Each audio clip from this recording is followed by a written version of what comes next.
G'day guys, Mac at the Outer Circle, joined as always by my lovely co-host Kat. I'm more striking than lovely. You're neither. And we actually are doing one of our world famous, and by world famous I mean nobody knows what we're on about, interview series. So joining us today is Andrew from the Loaded Dice podcast. Andrew, say hi to the lovely people. Hey guys, how you going? Andrew here. And actually, no. When I was in Tokyo recently, in a small whiskey bar, a very drunk Japanese salaryman in broken English started talking to me about the Outer Circle. No word of a lie there. There are drunken Japanese people that know about you guys. So yeah, world famous it is. Are you sure it's I'm us actually and not going that to band? Japan in September. That's pretty funny. I've got a meeting in Japan, but yeah. It's the worst 2 weeks in crisis since Japan, World War September. II. Fucking hell. Jesus. What, man? Making third time's a charm. Jesus Christ. The poor Japanese, haven't they suffered enough? It's like they say, my girlfriend said to me the other day, do you watch Japanese porn? I just laughed and said, does a bear shit in a schoolgirl's mouth? God. I'm a horrible person. So, yes, Andrew, tell the people a bit about yourself. Yeah, well, basket weaving, long walks on the beach. I'm a Scorpio. What else is there really to say? No, I kind of like you guys. I host my own shit-talking show, which is a Loaded Dice podcast. So our medium is, if anybody doesn't listen to podcasts and that sort of thing, that's completely okay. You're probably the normal ones. But yeah, iTunes, Podcast Addict, that sort of stuff. We've been running the Loaded Dice for nearly 3 years now. So I co-host that with two of my mates, Rob and Steve. And we talk about all things GW. Mainly these days it's 30K, very 30K centric, but we started off with 40K as well as 30K.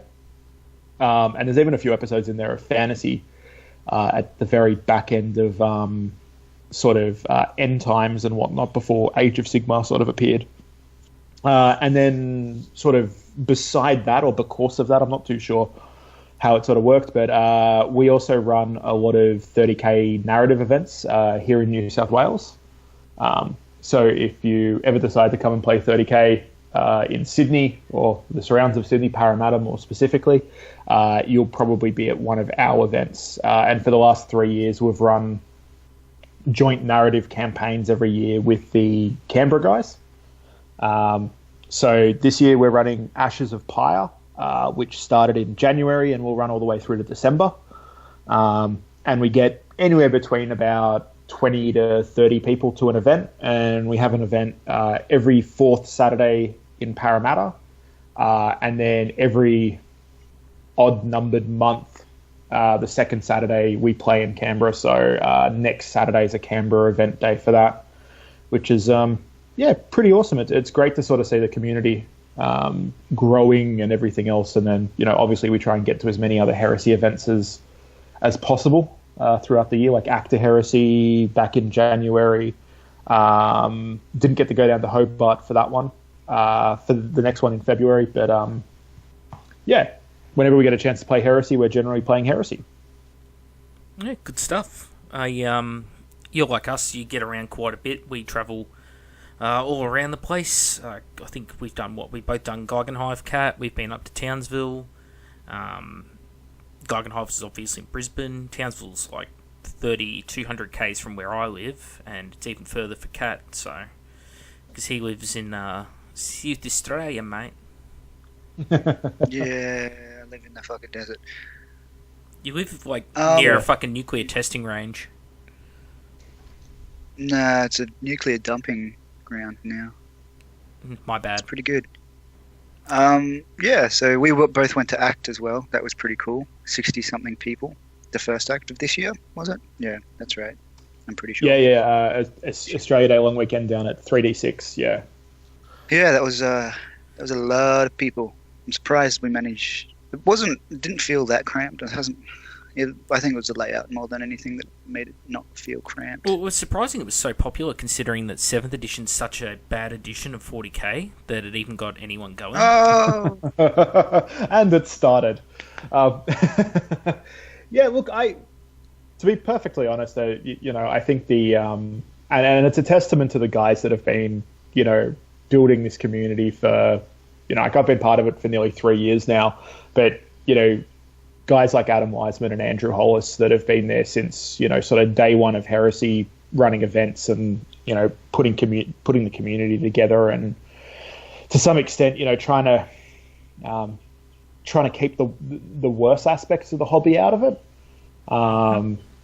Like the super competitiveness and those sort of things that can sometimes be found in 40k and the whack faggots. Old fantasy. We don't mince words around here. Pretty much. that's odd that you say that, because Sydney is notorious for their cutthroat playstyles on tabletop wargaming. Oh yeah, like without a doubt. I think that especially, and this is one thing that I've definitely seen over. Like I remember when we ran our first event series here in Sydney, which was the Audius Cloud incident, which I think was 4 events about 3 years ago.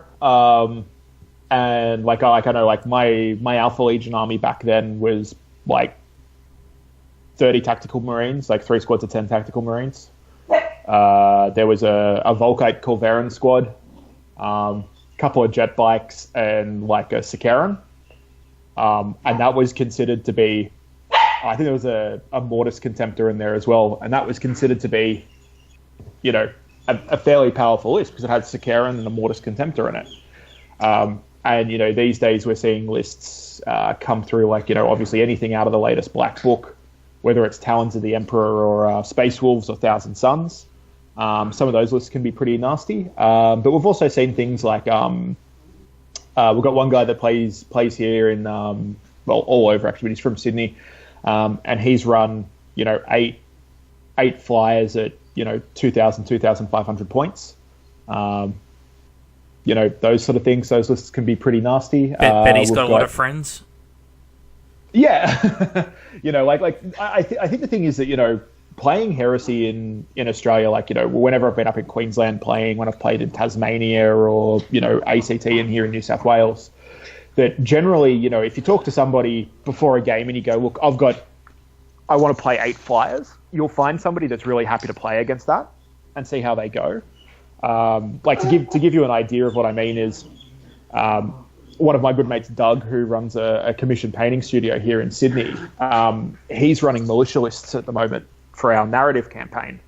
And he's running the provinces which give you Fearless, Hatred, and Rending for basically like 2 points a dude. And like I played him last week in his own Mortalis game, and he had 88 cultists running around the place and just, wiped me out pretty quickly. But you can still kind of have a fun game. Like if you go into it sort of going, yeah, it's basically like, kill as many zombies as possible and just, see how you go. So I think that's the other thing is being like, we're a group that actually talks to each other. Like there's a lot of planning that goes on in the background for the events. There's, we've got Facebook pages. If you come and play in the events, there's a loyalist page and a trader page. And we make sure, like as the organizers, we know who's coming. We know what armies they're bringing at what points value. And if there's something insane, we'll give a heads up to the other side and go, well, such and such wants to use 3 Titans. Do we have somebody that wants to take on 3 Titans with their own Titans or, something else? And generally we've always been able to match them up, which is, I think a testament to the community, which is pretty good. Yeah. Anyone try to take 2 Magnuses yet? 40k Magnus with 30k Magnus? Yeah. In a bunch of... you seen that list yet? I did actually list. see that the other day. Yeah, I'm just sort of like... And didn't he want to put it in put them both in a Storm Eagle together or something? There was something else with that. Yeah, he wanted to put them in Spartans, that he couldn't take them as... Yeah. He couldn't take dedicated Spartans for a Magnus, 40k Magnus. It's pretty crazy when you see things like that, and that people said, Unbound would cause this sort of shit back when 7th Ed drops, and clearly they've been proved wrong over time, right? Oh. Oh, to be perfectly honest, I've never we went to a oh god, what do they call them? An Inferno event up in Queensland last year. And at the same time as we were playing 30k in the big school hall that they used to rent out up there in Yep. I've been to one of them myself.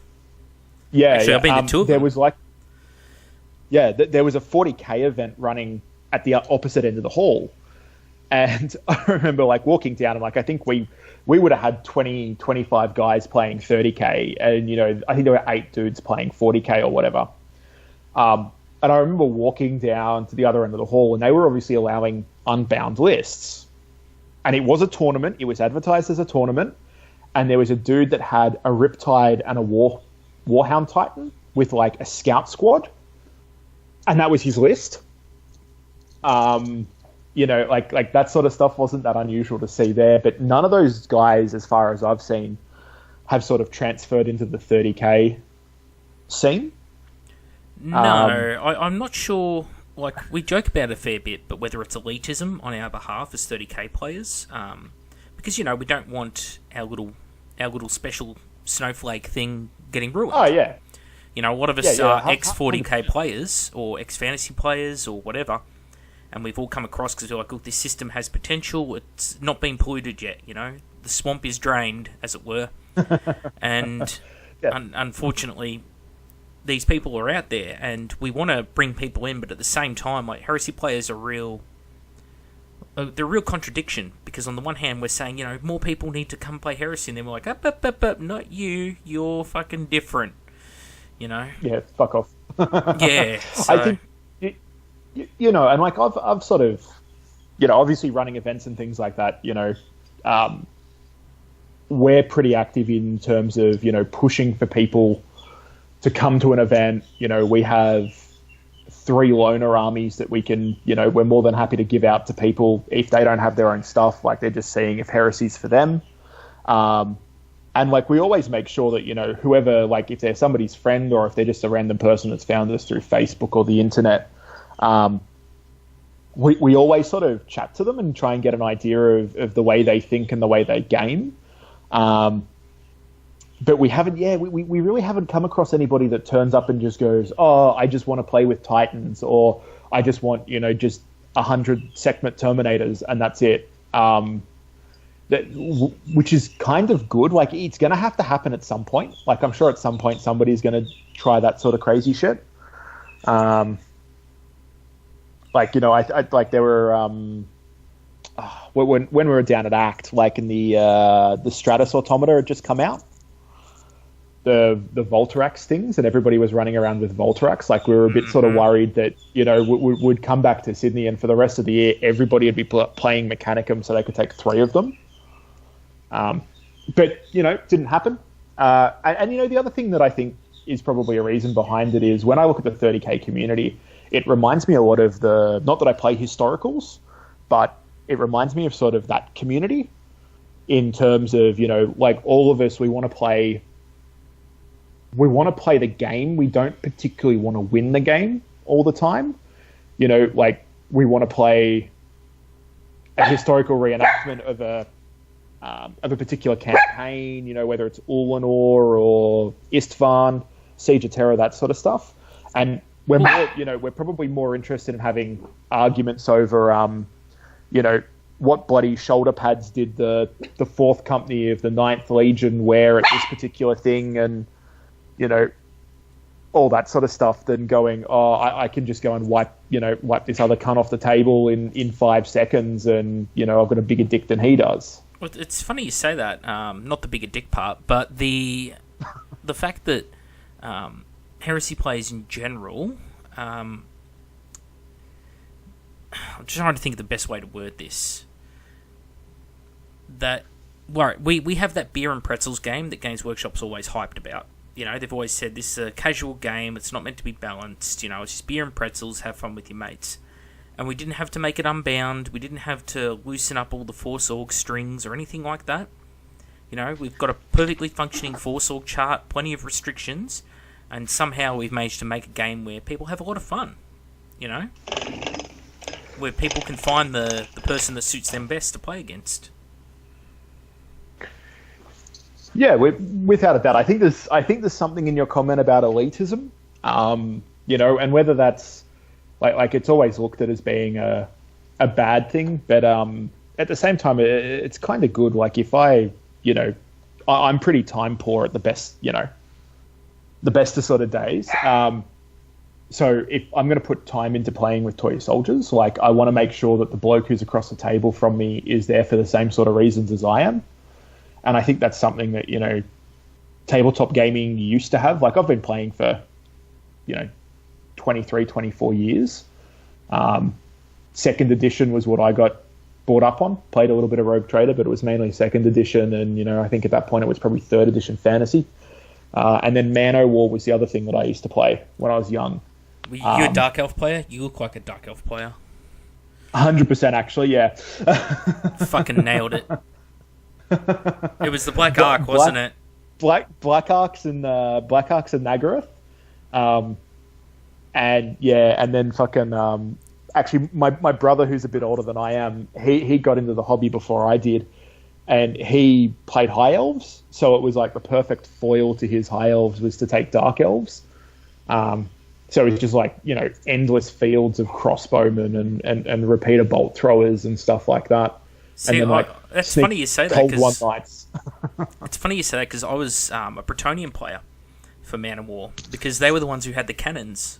The irony being that the Empire didn't have cannons in their warships. Bretonnia had for some reason. Fucks me why, but yeah. So I played them because I always like to play like the British Navy themed armies. That whole pull up next to the other guy, give him a good broadside. And yeah. Yeah, it was very hard though in Man-O-War to do that. Easy in theory, hard in practice, especially against elf players because they move so fast. Or in the case of the Black Ark, you just can't hurt it, and then it swallows your ship. Yep. That's exactly right. And like I used to have, I had one of the expansions. I can't even think of what it was, and then I started using like giant squids and stuff. Oh, nice. Like things that would just go and like lock down ships and just crush them eventually, or like you just stop this dude from doing anything and just come up behind him and just eat his entire ship and release the Kraken. They had they actually had an original copy of Man-O-War at 3D6 in Canberra. Yeah, it's in the window. I think it's in the window or in the bar. In their board games area in the bar. Yeah. I think somewhere at my parents' place, I still have a sealed copy of that and the two expansions for it, but I don't know where they are. That said, those miniatures were not very pretty. The Dark Elves, the Black Ark was a nice miniature, but 3/4 of the Man-O-War images, like the oars on the ships, was like a one piece, made up all the oars. It was just a big flat plate with little ridges on it, looked like miniature corrugated iron, and that represented the oars. Like it was a bit of a. It was the 90s. It was the 90s. Yeah, well, it was late 80s, early 90s, and they were all lead miniatures as well. Like I sort of look back, I sort of go, geez, like my parents had no issues with like their kid playing with lead miniatures and all of this sort of stuff. These days I think you sort of freak out and end up on the front page of the Daily Telegraph or something if you let your kid play with a proper toy soldier that was made out of lead. Probably painted with lead paint. And, getting back to the elitism thing, you obviously organise a lot of events, and Eye of Horus, I believe, came out with the whole saying fully painted is for closers. At their events, obviously, it's a smaller pool of people going to them, so I guess they can afford to say fully painted is a must. A tabletop standard or higher, whatever the fuck that means. You, I think, like people to have a painted army, but it isn't a prerequisite. Or do you think that fully painted? Do you think there should be a line? Either your army's painted or it's not painted. If it's not painted, fucking stay home, kind of thing. Use that's why you have the 3 armies, right, that are fully painted. At your event, in case people don't meet their deadlines or whatever. So do you think fully painted or no at events? Look, it in the perfect world, and this is far from the perfect world, fully painted. And definitely, like, the way that I approach playing at my own events and other people's events is that if it's not fully painted, okay, maybe if there's a base here or there that hasn't been done, like that was my issue at ACT was, I was painting so much shit that, the bases on some of my Death Guard dudes just didn't get done. I'm okay with that, but I don't want to rock up with, bare resin, bare plastic, or even just, a bit of an undercoat on something. However, I think there has to be a balance. I know how little time I have to do hobby stuff. And I knew that if I wasn't going to events regularly and hosting events and those sort of things, I'd probably fall out of the hobby pretty quickly. So I know for a lot of other guys that we game with, they put as much time as possible into painting, but they're not going to be always fully painted. It might take them, most people generally start a new army every year. That's what we're sort of seeing in the community. There are some guys that are stuck with exactly the same army and just expand it. But for a lot of guys, there's leeway there at our events to sort of say, we have awards for painting. So obviously if it's not fully painted, you can't win those. We have certain points tiers. So you can come to our events and play 1,500 points, which is generally Zone Mortalis or Centurion. You can play 2,500 games. And you could be, not fully painted. But if you want to access the 4,000 point tier, which we call God tier, and you can bring anything, you can bring your Titans, all that sort of cool stuff is there. They're sort of like the exhibition games at the events. You have to be fully painted. And we think that sort of balances it quite well. The last event that I was at that we ran, which is 2 or 3 weeks ago now, I think, I'm just trying to think, there might have been, I know Andrew Hollis's Black Shield army, he'd just changed a whole lot of stuff in, so he had some stuff that was not painted. And then there was another guy that was painting up his, he'd just changed over to Emperor's Children, and I think, 2/3 of his army was painted, and he had a squad or two that were base coated. So for the most part, we're seeing fully painted, or at least close to fully painted. But if you say, only fully painted, and, when we're running one event a month here in Sydney, you will lose people. And I think it can scare people off when what we really want is, more people in the community sharing more ideas. And shit will get painted eventually. That's the other thing is that, if the vast majority of people are fully painted and you're going to those events with stuff that's not fully painted, you generally get them painted pretty quickly. Whereas I think you can sometimes have a bad reaction if you say it has to be fully painted or you can't come to my event. It's really easy for the person to go, oh, well, you're a fucking prick. I've got one dude that's not painted or not based and I can't come. So, fuck off. And that's what I've seen in the past when I used to play a lot more 40K. I wish more 40K things were, fully painted, but that was the reaction of a big segment of the gaming population, especially here in New South Wales, was if you said, you have to be fully painted, you got nobody to your events. Well, that's a big problem when you've got to paint one Warlord, one Riptide, and a Scout Squad. It's a lot to paint. I think you're asking a lot of people there. Yeah, 100%. But it was sort of so for us, it's a balancing thing, but we generally find that the vast majority, and it's the same in Canberra when we go down to Canberra, for next weekend we'll be down there, the vast majority will be between 90% and fully painted. And with our campaign, we've been, this year what we're doing is giving out campaign victory points outside of playing games. So if you do bring a fully painted army, you get rewarded for that, you get campaign points.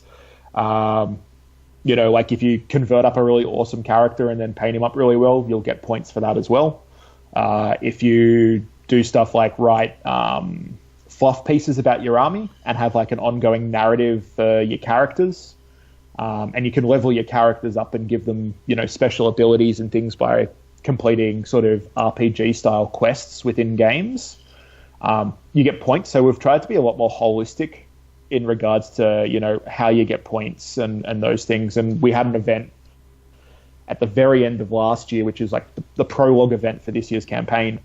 And the Traitor faction actually won that event because they had an extra 2 people that were fully painted. And those points put them over the top. So that's also contributed to like a feeling within the group that, you know, if you're not fully painted, you've got people on your own side coming up to you going, this shit's going to be painted for next event, right? So But they like, you've got that holding a factor fucking as well. rolling pin in their hand or a hammer, as they say that. Pretty much. They've got the other guy, like, you know, with his mouth over a fucking curb with a boot on the back of his head going, this shit's going to be painted. So... Oh, as long as, Yeah, as, long as there's no peer people- pressure. No, I not at hope all. these people don't take the same approach to wearing clothes at the shopping center. Just like, well, I'm wearing everything except pants and underwear, so I'm practically dressed, right? It's a fine. 3 clothing Like, minimum. I'll Kat. get pants next time. Like, how am I supposed to get pants if I don't Clothing go to the clothing shop? is a 3-layer have to minimum, go to Cat. the shops? Yeah, that's it. 3-layer minimum. So what? That 3-layer hat, minimum. gloves, And your feet have socks. to be fully Good based. to go? Yeah, feet. So you got socks. You have some gloves and a hat, right? Or is a hat? That's not. Oh, hat counts as clothing, I think. Well, it depends where you go as hats well. just accessories, man. Oh, okay. Well, are gloves accessories then? It depends where you go. Like, Yeah. if you go barefoot to some places, it's not allowed. But if you go, like, barefoot to Liverpool, after about 50 metres, you'll have enough syringes in your feet that you count as having shoes Yeah. on. How about work sites? It says fully closed footwear. So socks, right? That counts as fully closed footwear. Or could I just get a can of black spray and just paint my fucking feet, and that counts as fully covered, right? On a work site. Well, body paint's funny Cat, like that. Because like, they won't blur out your nipples on Facebook. Like, you see Yeah, hot I could chicks. just paint shoes on my feet with like baby heads and shit I'm going to attached. dare you to go to Guy Hashtag Carter Bolton. in body paint this year. Oh my god. Like a So Bond Cat, girl like- painted gold. Yeah, like I can totally see Kat doing that, but then again, man, like you strike me as somebody that has, you know, like a whole just cupboard full of Crocs. Like I feel like you're a closet I Crocs fucking person. hate Crocs, man. I have like boots and some shoes I use for shooting, and that is it. Like, fuck Crocs, man. No, I need fully closed footwear on work sites that I go to. Otherwise, you just don't get on. So, but I'm sure. I don't know if I have seen people in thongs and shit. I'm just like, the fuck, like that's not gonna work. It's like, oh, they're partially covered. It's just like, yeah, well, your army's partially fucking painted. Get the fuck out. Kind of thing. For a serious question here, Andrew, back when, like, because you've been doing this obviously for a few years now, since pretty much the start of the heresy, correct? Yeah, pretty much. I think there was probably, I probably got into heresy about 4 or 5 months after it kicked off. Mm-hmm. And that was more just like I saw it and went, oh, this is fucking sick. Like I've always wanted to play Horus Heresy. Like it's always been like, if you've been in the hobby as long as, you know, I have, like all the fluff back in 2nd edition was, you know, either insane metalhead fluff or it was like Horus Heresy stuff, which was always more interesting. So I was like, yeah, I really want to get into it. And then it was a case of, you know, waiting to have the money to get into it as well. Was trying to put some money together to buy some stuff from Forge World and get it all shipped over and that sort of thing. Well, I was going to ask another question, but I'll quickly detour. With that, how do you feel about people who are sort of proxying a fair bit? Like, my own personal belief is that if they want to use, like, 40k Marines, that's fine, as long as they put effort into it. Like, you know, if they go for, like, Forge World shoulder pads and appropriate markings and, you know, convert where possible, I'm okay with it. But if they're just outright using 40k Marines and they just slap the roughly appropriate colours on, then I get shitty. How do you feel about that one? Yeah, so the rule that we've got for our events is that if it's your first event and you have like a 40k Space Marine army, I don't mind if you use it for one event. You know, like obviously tactical Marines and all that sort of stuff, but that's it. And it's kind of like, would prefer that you use one of our loner armies than doing that. No, you're trying to honey pick them in, I see. Yeah. It's kind of like, because like as I said to you before, like the thing for us is that we look after the guys that have been coming to our events for 3 years, and they want to be playing against people across the table that are as into it as they are. You know, immersion, painting, the narrative of it all, and that's why I think we have fairly good events, is because everybody's as hard for heresy basically as everybody else at an event. What we don't want is people that are kind of straddling 40k and 30k at the same time. Like if somebody turned up and they went, "Oh, I've got a Cults and Militia list and it's just a whole bunch of Cadian guardsmen," and he plays 40k the next day, we don't really want that. Would prefer that you've made an effort, as you said, like you've converted them up. Like they wouldn't all have Aquillas everywhere on their stuff. Like if there's stuff that doesn't exist yet in the heresy, like maybe don't use that stuff as part of it. And yeah, so that's sort of where we sit on it. Is we're kind of okay if you want to come in and sort of try before you buy. But yeah, otherwise, as for proxying individual things within armies, yeah, look, I don't mind. There's a guy in our group that's he's for some reason his driving force behind his modeling and painting is he wants an all plastic heresy army, and this was like before Calth came out. He was wanted all plastic, so like he was going through and buying bits that were heresy bits from 40k plastic stuff and spending a ton of money to get this one torso or this one set of legs here and there. So he's done some conversions and he's used third-party bits and plastic. What are they called? The Space Marine box flying things, the Storm Raven. He uses those that's a with like fucking extended. ugly model. Yeah. So he's got like these third-party bits that bulk it out, change the torso, change the turrets and stuff.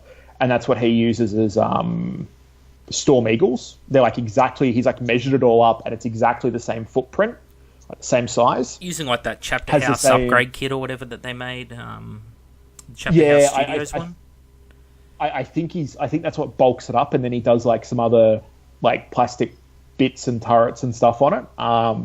Because that's what so that's cool, because he's probably put more effort into that than the poor bastard that actually had to build a fucking Storm Eagle.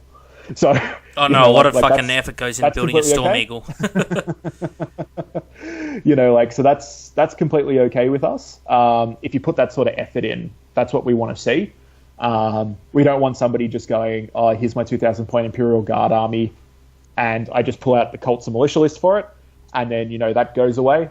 And I play 40k with it tomorrow. That's kind of a bit like, do something more than for us. I've seen it before where people have rocked up with 40k Blood Angels or Imperial Fists, and it's legit a 40k army, and they've just gone, "Oh yeah, but they had some Mark 7 armor at the Siege of the Emperor's Palace." It's like, hang on, what? You're fighting like Great Crusade, practically like Isstvan 3 era World Eaters, and you're using like fucking Mark 7 armored Blood Angels and Death Company for 40k, and that's clearly Mephiston. Yeah, like that's the sort of stuff that we, like as I said, we don't mind if somebody does that once. It gets a bit old after that. Like I know there's some guys that use 40k Terminators. I think most of them have now switched over to like plastic cataphracti, but like back when we started, they were using like the plastic Terminators and stuff. And I remember we said, get rid of like like they shouldn't have like the Crux Terminatus on it and stuff like that. Yeah. The kit itself is fine, but they've got to 30k it up because the armor was different, right? Yeah, that's exactly right. And like those guys say, yep. No, like no issues, and they've gone through and done that across most of the stuff last time I saw it. So, yeah. I'll just interject there, James. No, it wasn't. It wasn't different. In fact, the events never actually happened. But I do have a question here, just going away from 40k. Why does New South Wales always lose the state of origin? I'm guessing that's some sort of sports thing. I wouldn't have a fucking clue because it's rugby league. and I have and there's so rugby little to do with league rugby and rugby union, right? I guess it's the same way with 40k and 30k has gone. Rugby league and rugby union, just people fucking willing to cut people's throats with broken bottles over it. I couldn't tell the fucking difference. I know that one is 3 dudes shoving 2 heads up one guy's ass, and then there's a different one. So I don't know. It all seems pretty Well, I think the actual Mardi Gras analogy, to Kat, me. I think the actual analogy is 30k itself is more like rugby league and rugby union. That people on the outside think it's just the same thing. Yep. Whereas There you go. yeah, whereas inside 30k, it's actually a lot of different shit going on. The whole 2 heads up, 1 ass is the Slanesh thing, you know. Oh, easy joke, but yeah. No, Nice. so obviously, I've got one here with the 8th edition there, because you run a lot of events there, Andrew. Yep. We got so 8th edition is allegedly coming out in June, right? Which is a month away. That's what we've been hearing. Yep. So how do you think it is? The bulk of people positive about it? Are you positive to the change? Yeah, well, look, to be perfectly honest, and you know, one of the titles that I've been given over the last 3 years is you know, G-Dub apologist. So, you know, I might be on the wrong show if that's the case. But yeah, look, from what I've seen, and I mean like the little, not the wish listing sort of stuff that you see on Bella Voss clickbait, but like, you know, the things that Warhammer community's been dropping, like something came out, I think either yesterday or this morning, that was about formations as we know them are getting thrown out of the game, and they're going back to standard Force Orgs. Now they're going to have a lot of different Force Orgs, but the formation stuff itself is kind of gone. You know, the stuff we saw the other day about they're going back to modifiers instead of like just AP. Either you have your save or you don't have your save, and now we're going to have modifiers. So a lot of that stuff that I've seen, I'm pretty happy with. Morale, I'm not 100% sold on. I like the idea of, you know, overkilling, but I also see the issues with keeping track of how many dudes you've lost out of a unit across a game turn. And, you know, like if you, like even with a tactical squad, right? Like if you got down to 3 dudes or something, those 3 dudes are basically going to be gone. You're not going to be able to keep that die roll down at the end of the turn to keep them on the table. But then again, a higher attrition rate in games, which is something I think 30k is pretty famous for. I like that. Like, I like games where 85% of both armies is just completely fucking demolished during a game. So, you know, maybe that's a good thing. But I think I'm a little bit more than cautiously optimistic. Can you address one of my concerns there then? With the whole... Because one of the big things that people are touting is it's much simplified, much more streamlined. And I'm looking at it going, if I have to do, you know, half a dozen modifiers on a unit for a round of shooting, have you really simplified it, or have you not just moved the chess pieces around on the board in terms of, you know... That's the sort of things that's not selling me currently. Like, I'm keen to give it a go, right? I'll state that for the record. I want to see what they do with it. I'm just not buying the bullshit that's going along at the moment because, you know, it's pre-release hype. It's like any computer game you see or any movie. They're not going to turn around and say, you know, Episode 1, Phantom Menace sucked, you know, Attack of the Clones sucked, but Revenge of the Sith, trust us, we wouldn't lie to you, we're Fox. You know, and here we have the exact same thing going on.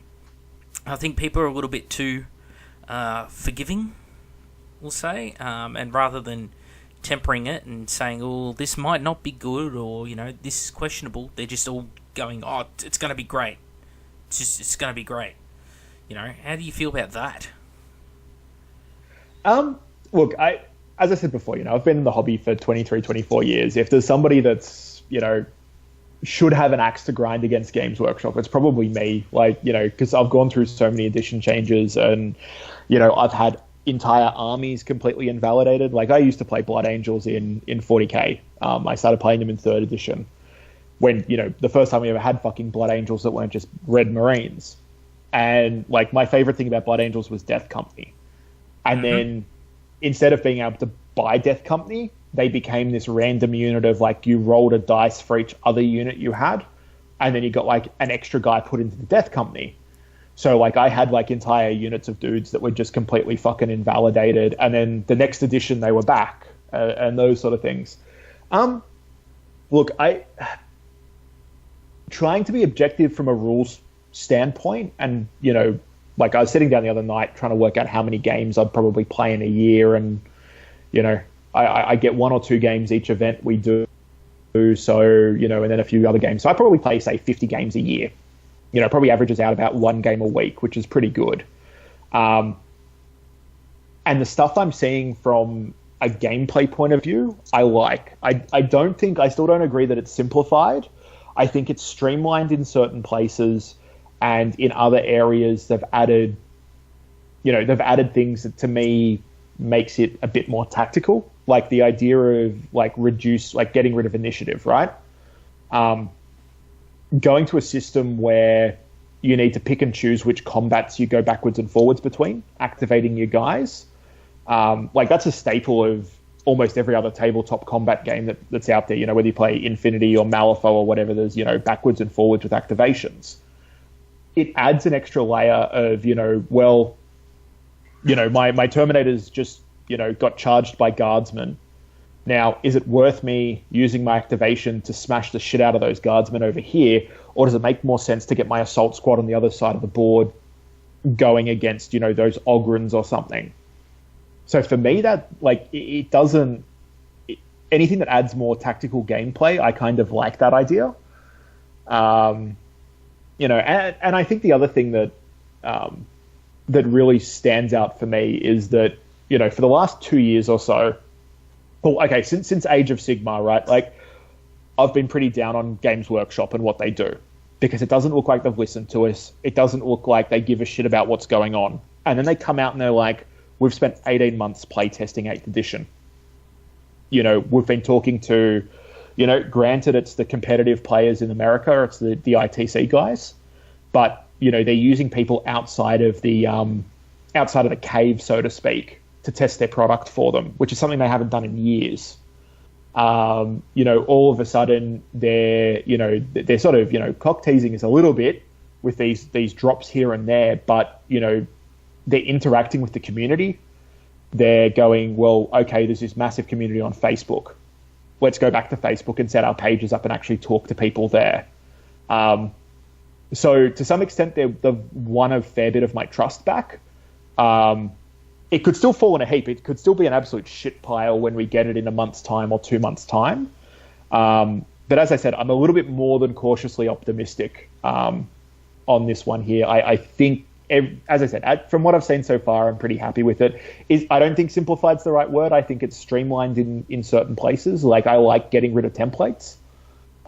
Because think about arguments you've had with people over toy soldiers. How many of them had to do with, is that dickhead under the template, or, is it just his gun, or, oh shit, okay, we better roll a d6 now.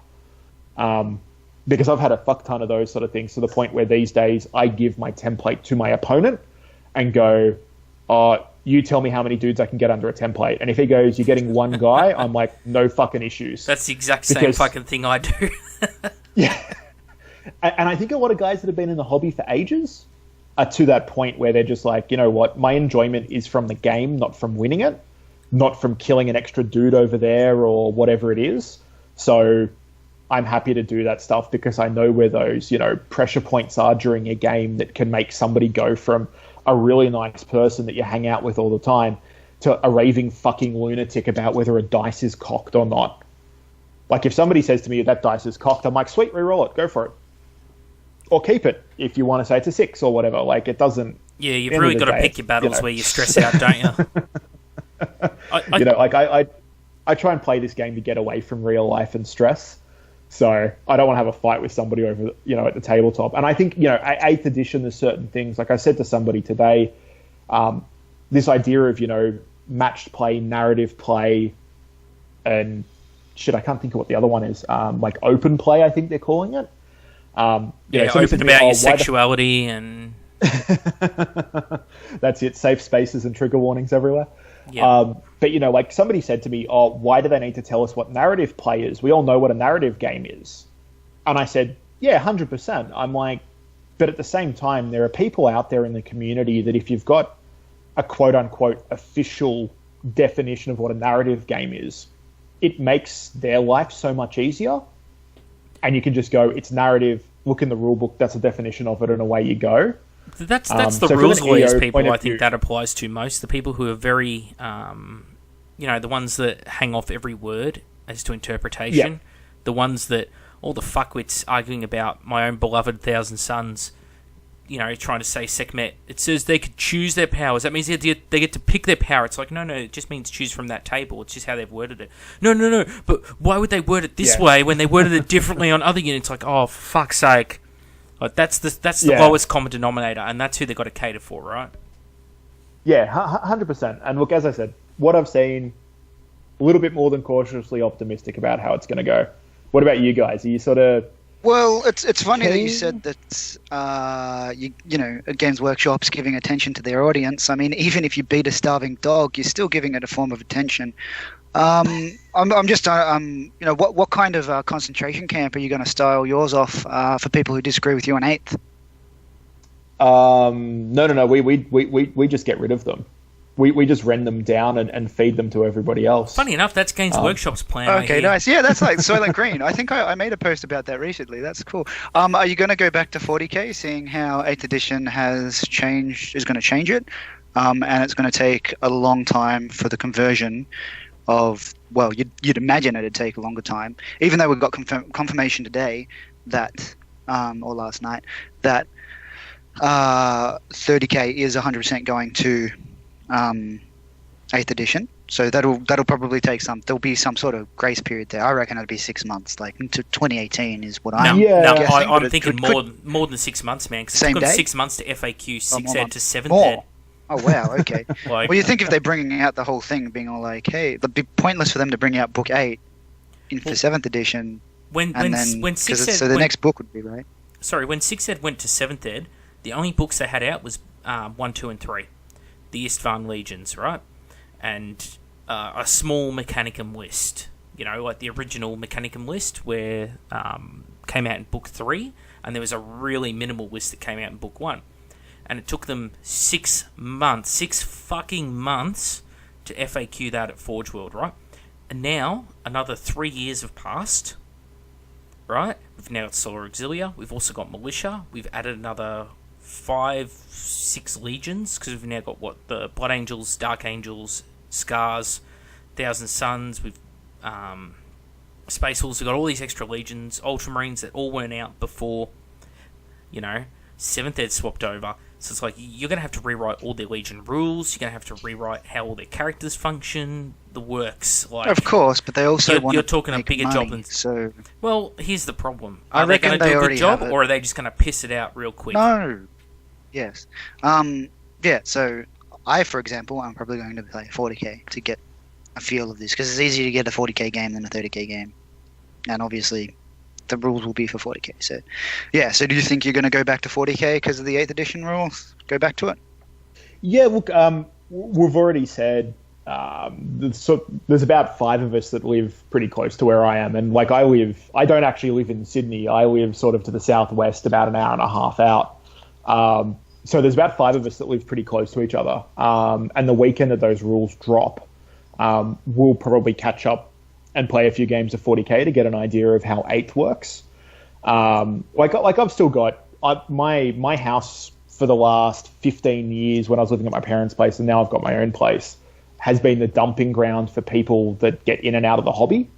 So, people that when we used to play when I was at school would be like, yeah, I'm really into, Imperial Guard or Tau or whatever it is. And they play for a little while, and then, for some reason, the armies ended up at my place because it's where we always used to game, and they just sort of fall out of the hobby. So I've still got, I think there's 3 Imperial Guard armies in my place somewhere. I think I've got an Orc army, a few Space Marine armies. So there's enough 40k stuff to grab it out, have a game with, and see how it goes. The one thing I'm really worried about, actually, is if 8th is actually really good, and not really shit, is how do I go back to playing 30k using 7th ed rules for the rest of the year? Because I sort of agree. I reckon it's going to take them if they drop this in June, it's going to be December, January, or even February next year before 30K transitions with it. And then it's like, is it going all the way to 8th? Is there going to be some holdovers? Like, I still don't know how that's going to work.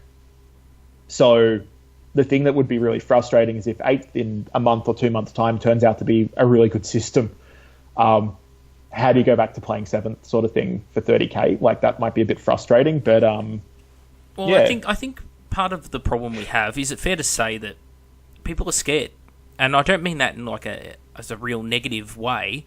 You know, as in like Mackie everyone's Jones pussies. here, fucking feeding fear. Yeah. Everybody's scared. We've got the documents. The people are scared. Yes, fear mongering. But click like now for a free fucking water filter. A lot of us who are in the heresy, we all have been playing. Like I've been doing it 23 years, I think, myself since second ed. Kat's the same. You're the same, Andrew. But and the thing is, we're all a bit cynical now, right? Because we've seen the best and worst of Games Workshop in that time. And I think a lot of the negative blowback about 7th Ed is going to 8th comes from players who are happy with where the game's at. And they've seen what's happened with Sigmar, they're looking at this and they're going, you know, even if it's not being fully Age of Sigmar, as in like the world's not being destroyed, the factions aren't being destroyed, but clearly the rules are transitioning that way, and I'm comfortable in the game where I'm at. What if they fuck it? You know, yeah. Well, I think that it's causing fear. Yeah, well, without a doubt, like no matter what it is, whether it's the latest Black Book coming out, the FAQ coming out, one thing that's a constant is actually fear of change. Like I've always seen it in the hobby. I've done it before. I've gone, oh fuck, what's going to change? Like, oh shit, now I've got like Furioso Dreadnought Librarian dudes I have to like give a shit about when I think they're fucking retarded. Shit like that I think is always going to be part of the hobby and part of the community. It's made worse by the sort of access that you've got to social media. Is all it takes is for one person to freak out, and then they'll find 10 other people to freak out. Then they all find 10 people to freak out, and all of a sudden, you've got people digging fucking holes in the ground and just closing themselves off from fucking society. The really interesting thing for me, and I think I've said this to you guys over the last few days as well on Facebook, is, I read the article that Bell of Lost Souls put up about, how 30K would make so much more sense if it stayed with 7th edition. And the guy was talking about how he'd never heard a 30K player bag out 7th or say there was any problems with 7th. And I was like, hang on, what the fuck? Yeah. I'm like... Doesn't listen to us. Really... I'm like, America must be this completely different fucking place. And the thing is, like, I know a lot of dudes in America that play 30K and run events. I know a lot of guys in the UK. I know guys in fucking Japan, South Africa, Greece, Gibraltar, that run events and play 30K. And everybody's, like, there's always been gripes with 7th. The FAQ made that worse. Like, all you got to think about is fucking melter bombs, for God's sakes. Oh, mate, I was shattered when they removed my infiltrating building army with Scout. I was fucking shattered. But all those people that used to have that infiltrating Fortress of Redemption that would just randomly appear. But, it's funny that in the last few weeks since 8 started to sort of be drip fed to us, that people are all of a sudden defending the absolute shit out of 7th edition. And that's it. And you're exactly right. It's just fear. It's just fear of change. It's fear of, well, I know what the flaws are in 7th, and I know what I like about 7th, so I just need to grab that and hug that tight. But I, like somebody said to me the other day, oh, what happens if they transition straight to 8th for 30K, like in, August or something like that? What are you going to do for your campaign?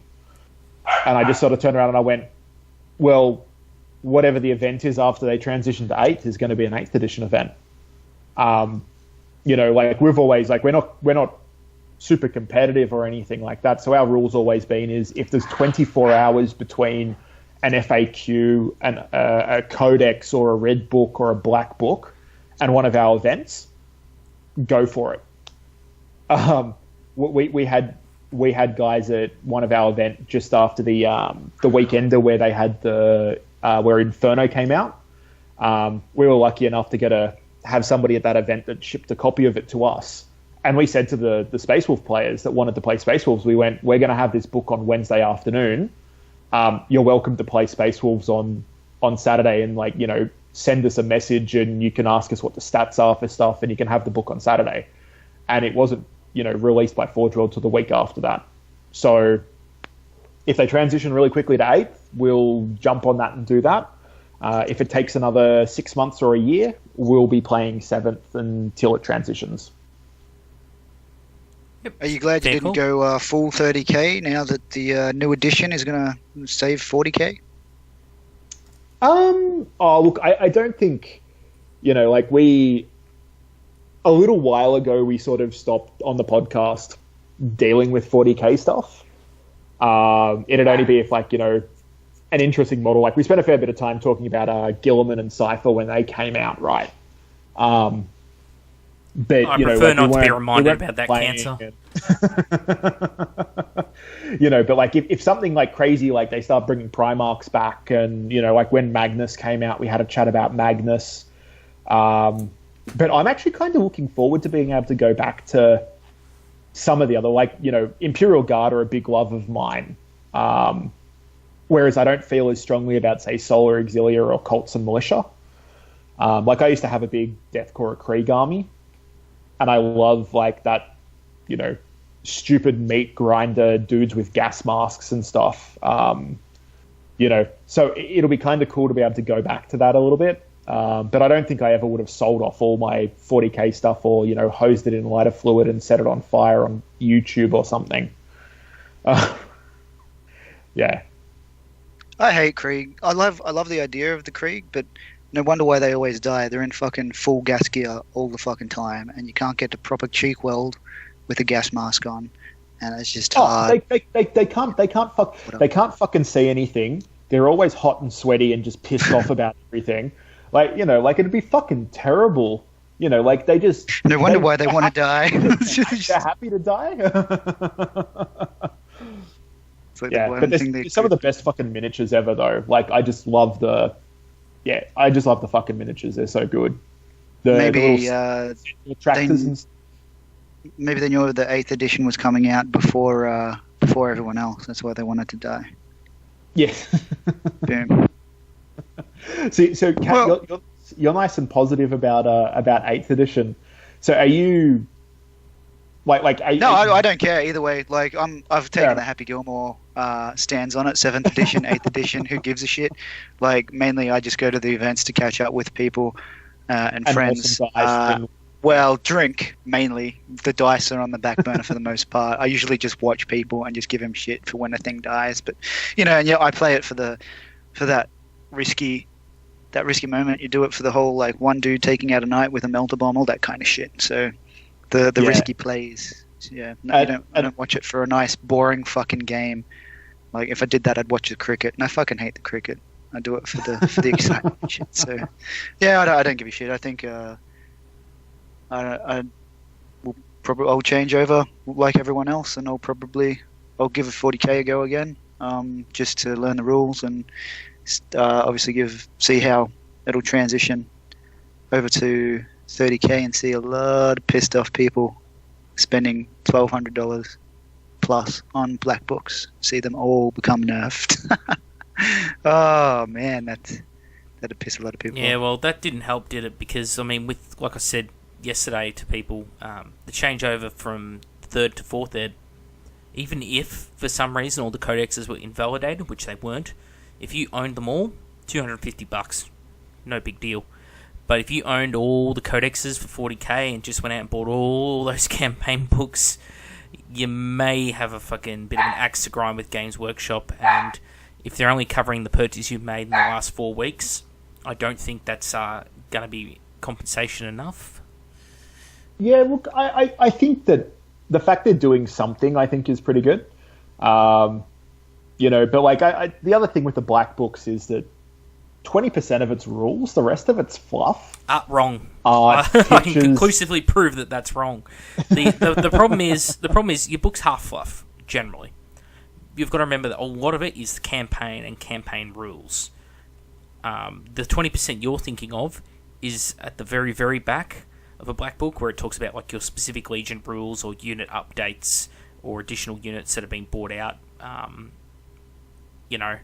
With this book or whatever. like their yeah. stat blocks and all that sort of stuff. Yeah. Exactly, but you got to think of like book 4, book 6, campaign books, where most of the book is focused around campaign, character progression, relics, things like that.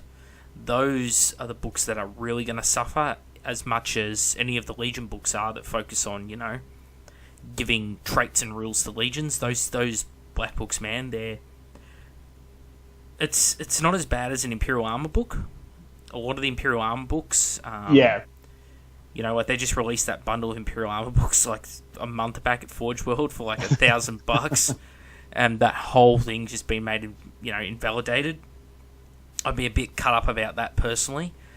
I think that's part of what's pissing everyone off. If the black books, if, as you're saying, if you think it's 80% fluff, is someone going to pay me 80% of the cost of each book to buy them all off me? I don't think they will. So, $50. Well, that's going to be the going rate though. Like those books are going to dramatically drop in value. A couple of years time, they'll be like $30 each, if that, on the net. It's just the way it goes. It's going to be like, I used to play a lot of Dungeons and Dragons. I haven't for a little while now because I don't have the time. But like source books, which is what the black ones are and the red ones are and codexes are. And maybe it's because I've just always been in it and I'm indoctrinated into it, but none of them are eternal for me. Like I'm always, like Christ, it's 7th edition to 8th edition, which means you've probably had 7 copies of a codex or 5 copies of a codex or something like that. So yeah, I get it. If you bought it in the last couple of weeks, or if you bought Inferno since it came out, I can definitely understand it. But at the same time, I sort of go, it's not like it's completely worthless. Like the red books are. They're still advertising those as you can use them though for the fluff. That was a bit weird. I'm like, hang on. There's like the fluff extent in the red books is like a little cutout box. Occasionally, the unit description entry.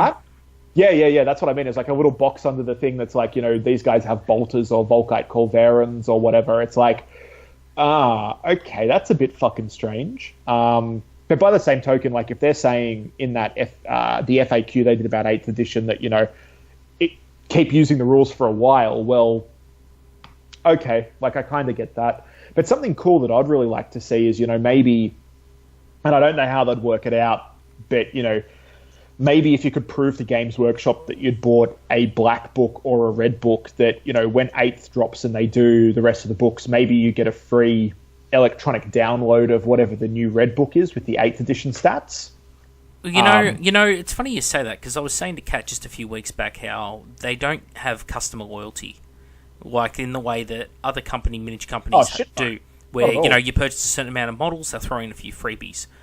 I've purchased, we'll call it a ridiculous amount of Forge World, but ever since even just since their new website, I have 5 pages of buying history from them, right? And in one purchase alone, I bought 2 full Betrayal at Kelt sets with upgrades for shoulders, heads, and torsos for every model in the box. All the weapons, all that. And I even unboxed it on this channel just because I was curious to see, if I unboxed such a big package, what would be in it. And funny enough, no extra models for me. Not even a fucking extra base in all that time. So, talk about a dick move. I don't think they're going to give me a free PDF, a living document. So. Yeah, I think there's a lot of things there that they could kind of do, and I'm sort of like, probably will never see that, but I'd be nice and surprised if they did. Well, anyway, we'll wrap it up there. Love to thank you for coming on the show and having a bit of a gas bag with us. Yeah, no, thank you very much for the invitation, and we'll definitely have you guys on the Loaded Dice soon. Yeah, your funeral, man. Look, you know, we managed to dodge all the cease and desist letters from Games Workshop for 3 years, so I think we should be okay. Oh, you've had a good run. Pity it's all going to burn down now. Where can people find you? So, what? Yeah, look, the best place to find us is on Facebook. So if you type in the Loaded Dice Podcast, you'll find our page, and all of our events and that sort of stuff are shared across New South Wales Horus Heresy events and the Australian 30K Horus Heresy Facebook page. So that's the best place to go and find out about the events that we run and the podcast. It's also available on iTunes and any sort of half decent podcast client. There you go. So, obviously, people who are in Sydney will find it easiest to hit you up, but anyone can sort of message you if they've got any questions or anything like that, I'm sure. Yeah, without a doubt. So, yeah. Always happy to talk toy soldiers with people. Beautiful stuff. Kat, anything you'd like to say to our guest before he wanders off? No, not really. I've said what I needed to say. But yeah, good luck with 8th edition. I can see the community being split, but hopefully they just take it in their stride. Because when have we ever done that, right? Yeah, when has it not been split, really, ultimately? Look at the 40k, 30k fucking bullshit going on. Okay. Well, thank you so much. It's been a lot of fun. Thanks for joining us, Andrew. And thanks everyone for listening, and we'll catch you on the weekly Scrub Down.